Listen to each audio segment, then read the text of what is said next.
Hello, everybody. Welcome back. This module covers Chapter 5, Fire Safety Inspection Procedures. Very important part of fire safety.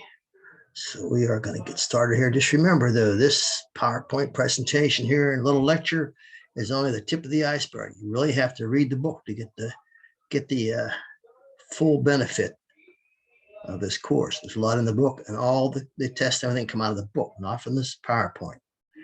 Although you may see some of them here, but there's a high point. Anyhow, let's get going. Chapter 5, Fire Safety Inspection Procedures. Overview, we're going to talk about identify components to complete a thorough inspection, identify the frequency of occupancy inspections, understand the right of entry and what pertinent case law applies to that, recognize who should accompany the inspector on an occupancy inspection, list how the inspector should conduct the inspection of the occupancy, discuss the importance of the exit interview, identify what the legal and moral responsibilities of the inspector are. Recognize the importance of reinspection, list some hazards specific to types of occupancies, and list 3 common types of possible conflicting agency inspections. Now let's start off with a little bit of definition here. NFPA, you've heard that a lot in this course and in other courses too. National Fire Protection Association. It's an organization that aims to reduce the risk of fire and other hazards by offering consensus codes and standards, education and training materials, and fire safety advocacy. IFSTA is the International Fire Service Training Association, little typo there, an organization that identifies needed areas of training materials and supports those needs through the development and validation of the training materials for the fire service and other related services. Get that already. Oops, I'm going backwards, aren't I? Okay.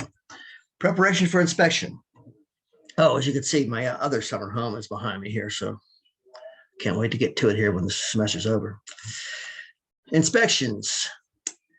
The key to fire laws and regulations. In other words, the laws and regulations aren't any good if they're not inspected. If we don't inspect to be sure that they're in compliance. Because the only other one would find out if they're not in compliance, more likely would be going in after a fire. And that's what we're trying not to do here with inspections. Inspectors should have competence acquired through proper training, good judgment, and keen observation skills. They've got to have a positive attitude. They have to know what the purpose of this inspection is, or just initial, or just as a routine, or they're following up, or reinspection. They have to have the proper training and equipment, and they must absolutely positively have knowledge of the codes. You just can't go in and look around and just take guesses. You have to know what the codes are. Now, do you have to know every word in the codes? Of course not. You can have the codes with you. You can have them in your vehicle. You can have them on your computer. You can look them up. That's okay. Not for everything, every time, of course, but there's some times when maybe the codes are a little bit harder to, or more obscure. You have to really get into the details of them. But you got to know the codes. Time requirements. They're not a time. You should never say, okay, we're going to do this inspection in X number of hours or whatever. You don't know. You don't know going in what you're going to run into. So it can never be rushed. You don't want to hurry it. Time quotas have been proven a risky practice, though thoroughness should be emphasized. So you don't want to do that. What happens if you rush an inspection, do it haphazardly? Well, the owner is going to be loaded with a sense that everything's okay, and you could put yourself and your fire department at risk for liabilities. Inspect frequency, that varies a lot between jurisdictions. And of course, the perceived degree of hazard is going to be very important on the frequency of inspections. If there's a facility there that is known for violations, you're going to inspect them a lot more than the facility across the street that rarely has a violation. And the Hamlet fire that was a chicken plant in North Carolina, where 25 people died, never were inspected in 11 years. Of course, the cause of that fire, I don't know, the cause of the fire was the kitchen, but the cause of the deaths was the owner had blocked the doors because he was afraid of theft. All those 25 people that found dead were at the exit door. Preliminaries. Review reports, recognize past correction efforts, get a better understanding of the layout. Before you go out there and look at the reports, again, find out what correction efforts have been done, and kind of get the layout of the field of the place you're going into. Dress. Anymore, inspectors don't generally dress as firemen anymore, or firemen don't even have uniforms per se. But plain clothes is okay. Usually it's shirt and a shirt with a logo on it. That's kind of the de facto uniform. And actually those are great. They're comfortable, they're practical. Um, and you don't want to go in there you're the law inspectors in there. So remember, these by and large, these inspections are voluntary. So you want to ease feelings of resentment, and you're not likely to be noticed by customers. The customer, you don't want your customer to think, oh, there's the fire department's here. What's wrong? They're going to automatically think something's wrong, of course. It doesn't mean that's the case, but you don't want the customers to think that there is. You're going to have to take notes, of course. You have the right equipment. And nowadays, of course, you can take notes on a tablet, your computer, even your phone. Old-fashioned guy like me is going to have a tablet in his pocket and a pen, but that's me. And make notes orderly and make them easily understandable. Identification and permission to inspect. Approach and contact with the owner is important. Identify yourself. C versus City of Seattle, Camera versus City and County of San Francisco. This court case was the owners have a right to refuse. In other words, you can't just, the fire department doesn't have a right to go in and say, we're going to inspect. Now, inspectors must obtain a warrant to enter non-public areas if they're refused permission. That's a double-edged sword. Now, you want to do that, and they probably could get one. And then now what's going to happen there, they're probably going to come down on you with full force, just like OSHA would do too if you can get a warrant. If you have nothing to hide, and that's the mindset there, and why would you refuse inspection? But you do. And what do you do? What is the legal jurisdiction for this? Legal right? This is the Fourth Amendment. Yeah, you have the right to your property, and that's where this comes from. It's the Fourth Amendment Constitution.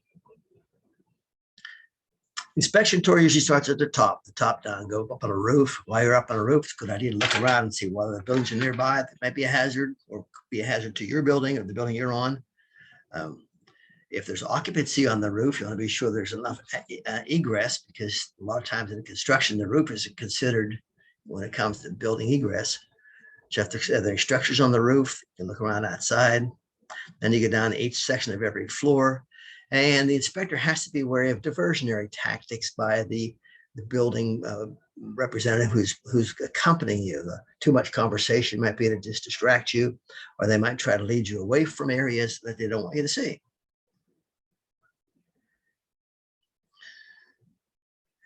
And sometimes in an inspection tour, this has happened. If the inspector doesn't understand the significance of what is observed, if something is visible seen, but they don't get it, then it's a fire hazard, and that can become a major weakness in an inspector. Possible exposures, take full notice of appurtenances, size up proximity to other structures and combustibles. Exposures definition, areas of a structure where its proximity to other structures or combustibles could endanger the building in question if involved in a fire. So a lot of times fires go from one building to another, and that's a big problem in places where they're close together.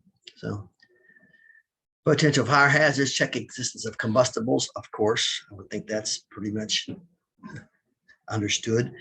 Fire inspection, you're going to check for combustibles. Consider variables that you can do.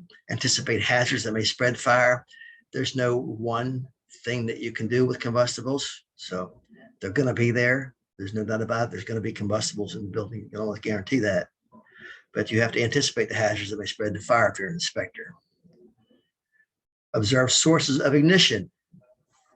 Source of ignition could be sparks, flames, candles, believe it or not. Still, sometimes they use them. Impossible to eliminate completely sources of ignition, but you don't have to, of course, as an inspector, you're not there to eliminate them. You just have to make sure you identify them and the owner knows about them, and their right safeguards are taken, because you can't eliminate them. Every effort to reduce causes to a minimum. Potential fire spread. So this is, we talked about causes, now we're talking about spread. Consider the way fire may travel. Structural factors may contribute, like vertical openings, unprotected openings, absence of fire divisions. That's why stairwells have doors in every floor, so the fire and smoke just can't go right out there like a tunnel. So that's a big problem where there's laundry chutes or something like that. They go from floor to floor, it just carries it up like a chimney. Water supply and extinguishing systems. adequate water pressure coming into your piping systems, or if not, is your water supply enough to extinguish a fire? Are there fire suppression systems? There could be suppression systems in the kitchen. Industrial kitchens have to have a hood over them for exhaust, and a suppression system that's kicked in by a fire there, or it can be manually pulled too. And have to have what type of fire extinguisher in the kitchen? Class K. It's pretty easy. K, kitchen.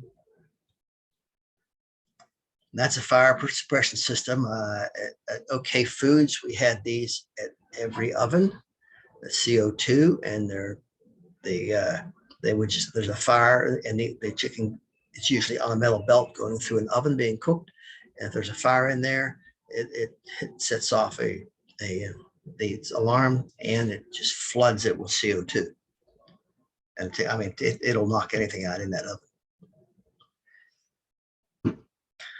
Correcting violations during an inspection. Many items are corrected during inspection. Something might be simple, like the door was blocked or something like that. So it doesn't make sense to record the corrections if they've been there, but in the prepared report, mention items corrected during inspection. So the inspector's not going to cite the person for it because they fixed it already.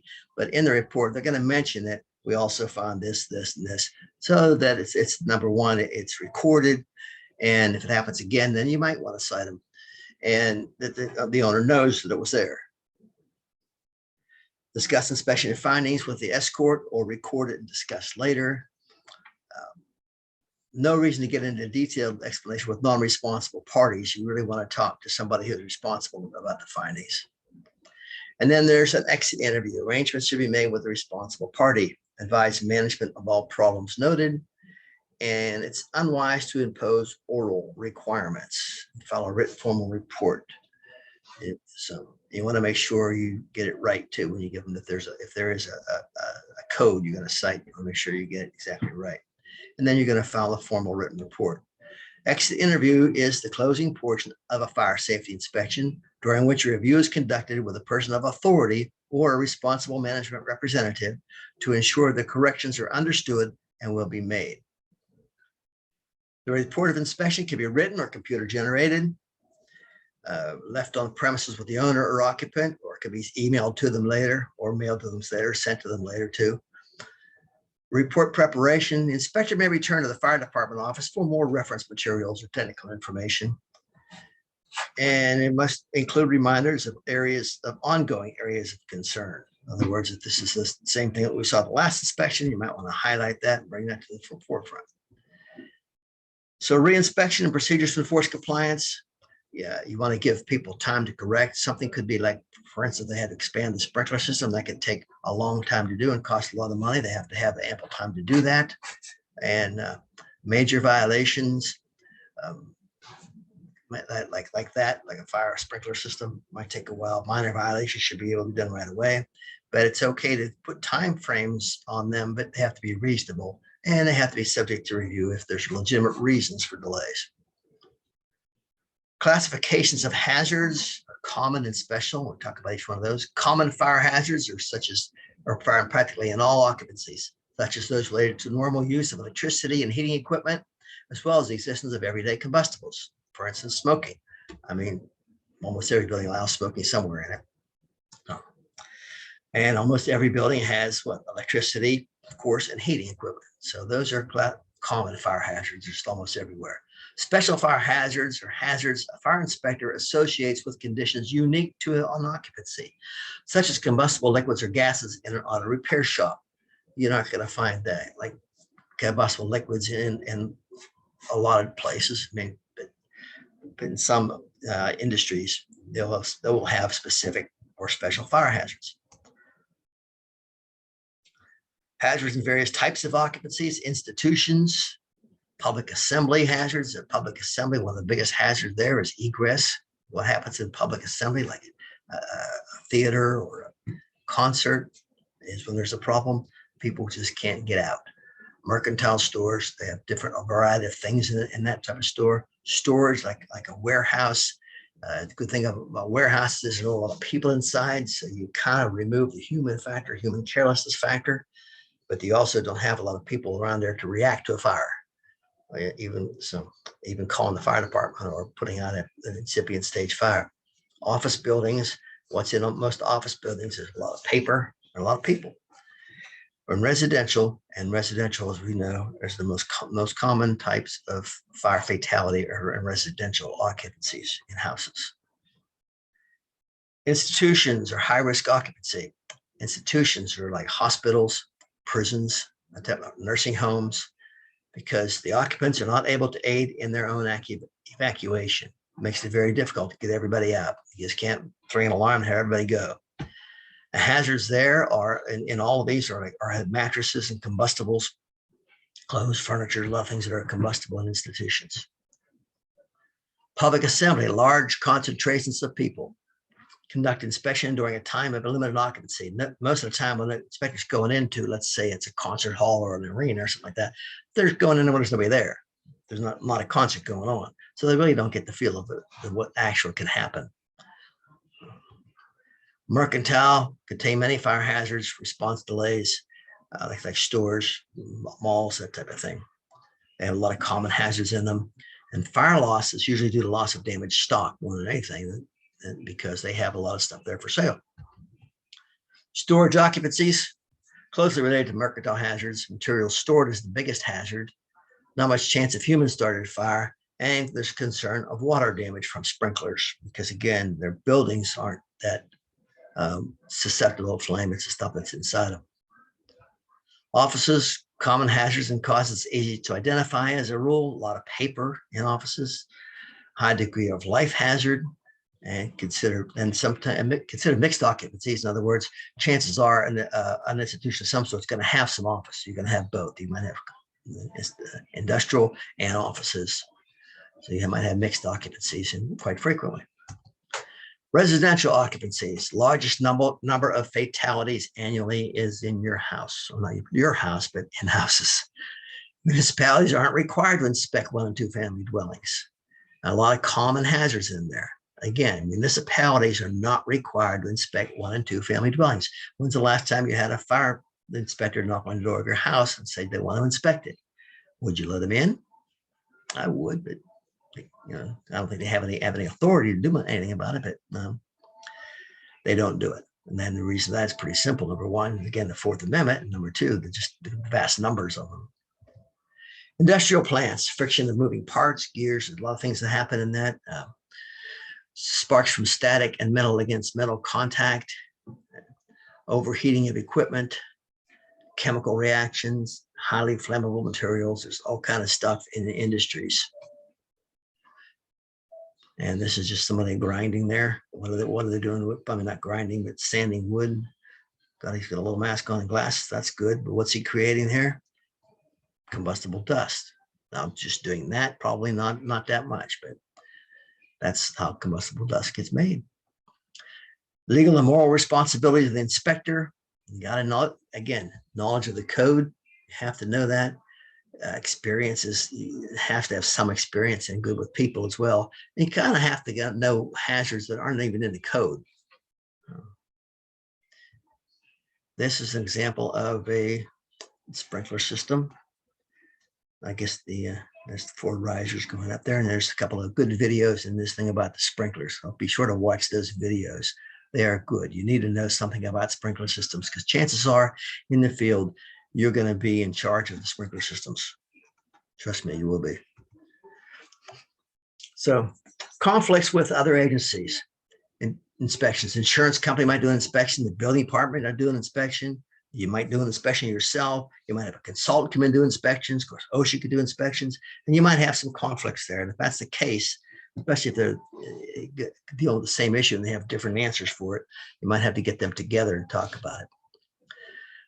Insurance carriers, almost, if you're in any kind of organization, any size, they're almost always going to have your either workers' comp and liability of building insurance carrier come in and do inspection. Particularly your building and liability insurance, they're usually the same.